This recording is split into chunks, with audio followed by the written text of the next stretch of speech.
This station, in cooperation with the Federal Civil Defense Administration, presents by transcription, Listen Carefully.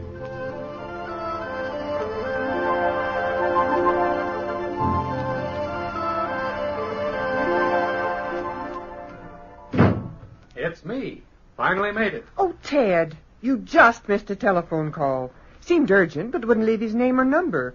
Said he'd try the office. Just this moment. I think I know who it was, Laurie. I'll give him a buzz. Probably about the meeting tonight. Tonight? Where? Athletic Club. Civil Defense Cluster. Honestly, you don't tell me these things and I make plans.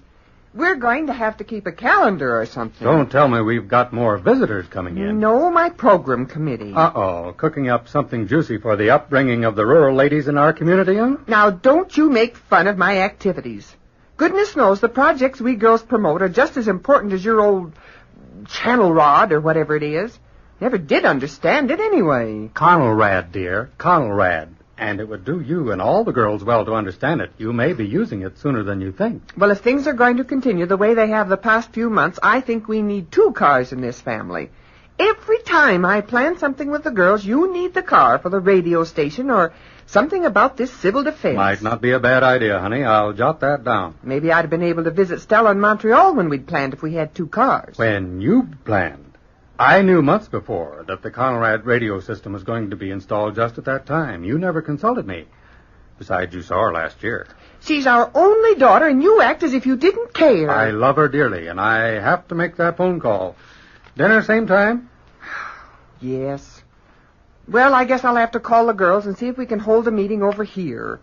I'll get Matilda to make some sandwiches. And let me get to the phone before you do, dear. Remind me about that car.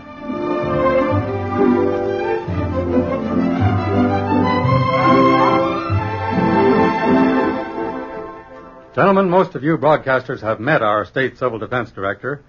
It was at his request that this meeting was called. This is Mr. James Corning. Thank you, Mr. Jarvis. First, I want to thank you radio station managers for squeezing this meeting into a busy schedule. The entire state civil defense organization wishes to congratulate you on the efficient job you did under Mr. Jarvis's direction in establishing your system of Conelrad. Now, this cluster of stations serving the major population of our city has already become a model. Your organizational methods are being copied by other states. Thank you, Mr. Corning. Now, gentlemen, we haven't been informed as yet of the date, but at 1:30 some morning next month, we have been asked to test our Conelrad setup. Now, let's be wide open and outspoken in our discussion of the plans right off, and we'll get this meeting over with much faster. How about publicity, Mr. Corning? Well, civil defense will notify the newspapers of the test. Now, for you folks, we will prepare the spot announcements for all the stations participating. Now, I'd suggest you won't need to use them sooner than the day before the test, and then rather heavily that evening. So all we'll have to do is schedule the announcements. That's all. Mr. Corning, you might go through the routine of how the stations will be notified. Oh, yes. Well, to get to our specific test, the basic key station, which is Mr. Jarvis's station, will receive the radio alert by telephone directly from our Air Defense Control Center. Now, this alert will be relayed to your transmitters using the special telephone circuit which you all installed. Question, Fred? I just wanted to check on procedure. At this point, we discontinue our regular programs, cut the carrier wave off and on, send out the 1,000-cycle tone, broadcast the alert message, and then go to our Conelrad frequency, right? That's right, Mr. Dunning. Now, this radio alert procedure is in your Conelrad manual. Now, there will be some civil defense information to give out. I'll have at least 2 messages. Now, they'll tell the people what we are trying to do. Now, up to this point, I think the main problem will be in getting your personnel, your engineers and announcers, thoroughly familiar with the procedure. Such things as making sure they don't give the call letters to identify your stations and so on. If there aren't any more questions on the alert, let's go on to the all-clear procedure and keep the meeting moving along.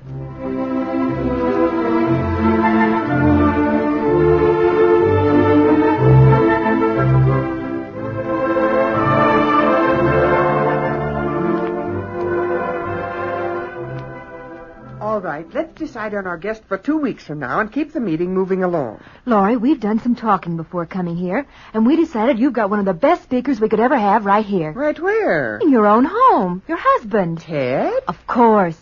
Look, what could be more interesting than a program on what radio can do for you? All about the fine symphonies on the air, the educational forums. Yes. But Ted is so busy, and the club ladies would probably feel I'm just trying to force my husband on them. Nonsense, Laurie. We're the ones suggesting it.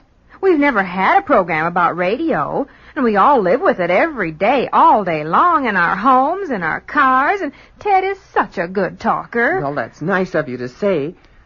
I'd have to argue with him to get him to do it, I know. I don't think he feels our club is doing much good. Best way to change his mind is to get him there, and then it's up to him to make it do some good. All right. If you really want me to, I'll ask him. Laurie, dear, if I know you, you'll tell him.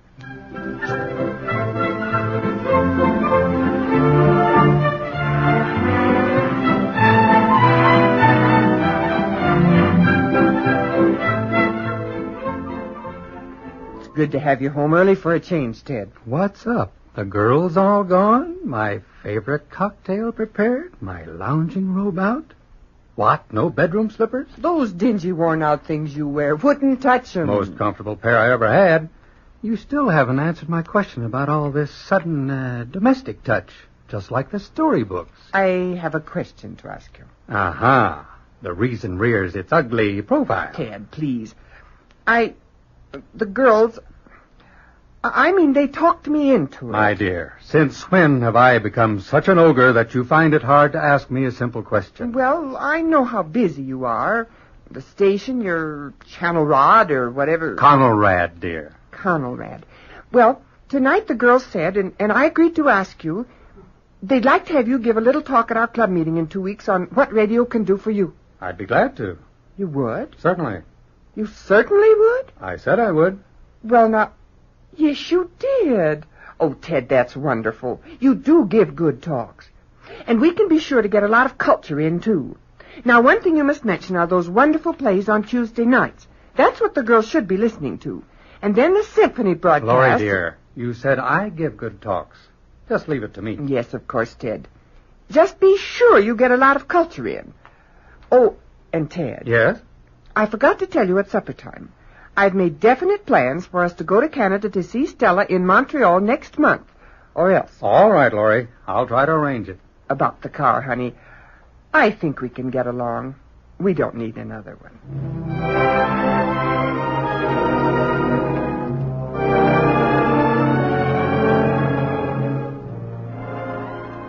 It's a pleasure, ladies, to be your guest speaker today. When you came in the door, each of you was handed 3 small stickers. These are to be pasted under the Conrad frequencies 640 and 1240 on your radio dial. And I hope you have at least one portable radio that can be operated by a battery. Learn those numbers, 640 and 1240. Know those numbers.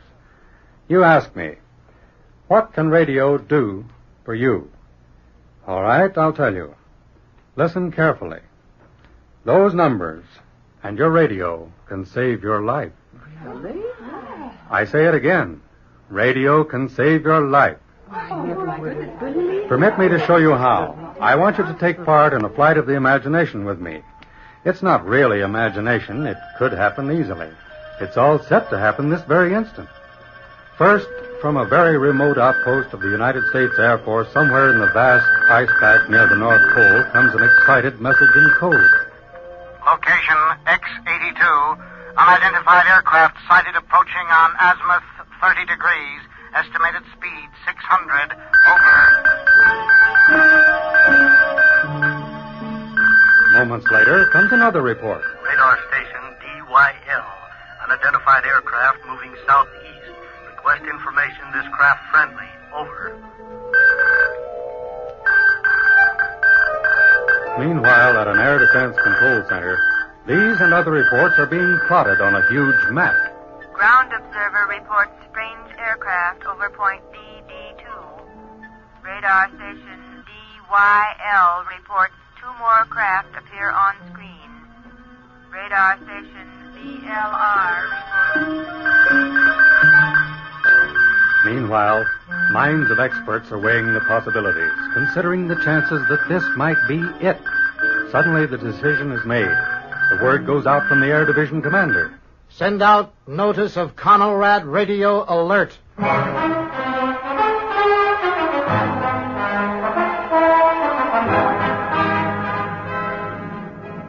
Conrad Radio Alert. New words to most of you, I'm sure. Ladies, Conrad is a system of standard radio broadcasting worked out by the broadcasting industry and your government to bring you official information in time of emergency. You will be able to receive programs from local, state, and national sources. I'll tell you a little about how it works. When the stations receive word of the alert, they'll interrupt their existing program immediately. Then they'll cut the transmitter carrier wave off and on briefly. Then you'll hear a 1,000-cycle tone like this, followed by an alert message, something like this. We interrupt our normal program to cooperate in security and civil defense measures as requested by the United States government. This is a Conrad Radio Alert. Normal broadcasting will now be discontinued for an indefinite period. Civil defense information will be broadcast in most areas at 640 or 1240 on your regular radio receiver. I repeat, this is a Conrad Radio Alert. Normal. At this point, all FM and TV stations will go off the air. Now, only those AM or your standard radio stations participating in the Civil Defense Cluster will begin to operate on the 640 and 1240 frequencies on your dial. Remember those numbers, 640 and 1240. At those spots on your radio dial in this area, you will receive official word from Civil Defense as to what to do. Ladies and gentlemen, this is your state Civil Defense Director, James Corning. This area has been placed under Air Defense Warning Red. You are urged to seek shelter. This is not a test. I repeat, this is not a test. You are urged to seek shelter at once. Proceed in an orderly and non-stampeding manner to the nearest underground shelter you can find, whether it be a basement, cave, or civil defense shelter. If possible, take with you a battery-operated radio and stay tuned to this frequency. Be respectful of other people's urgency. I repeat, proceed in an orderly manner to the nearest underground shelter you can find.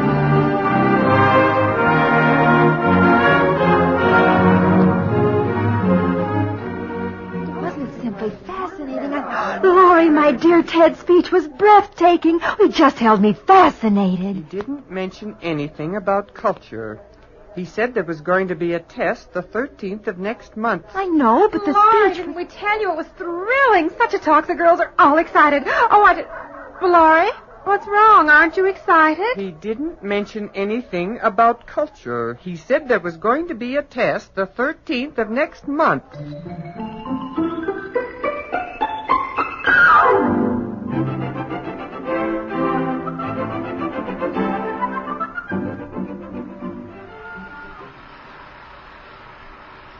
Laurie, you haven't said a word about my speech.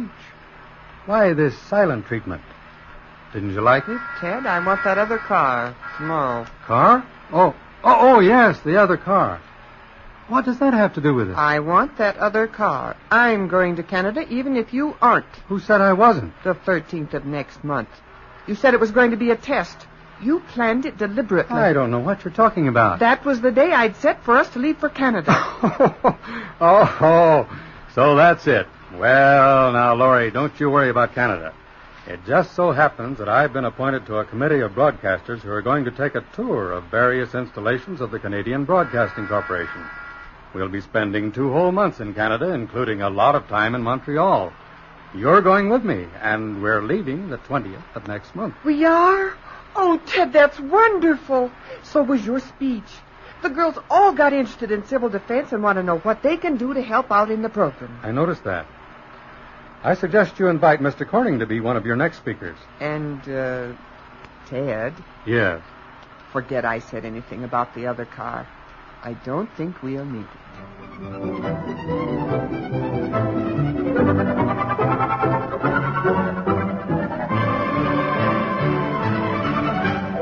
Listen Carefully was written by Bob Hahn and produced and transcribed by the Rocky Mountain Radio Council for the Federal Civil Defense Administration under the production supervision of Nat S. Linden.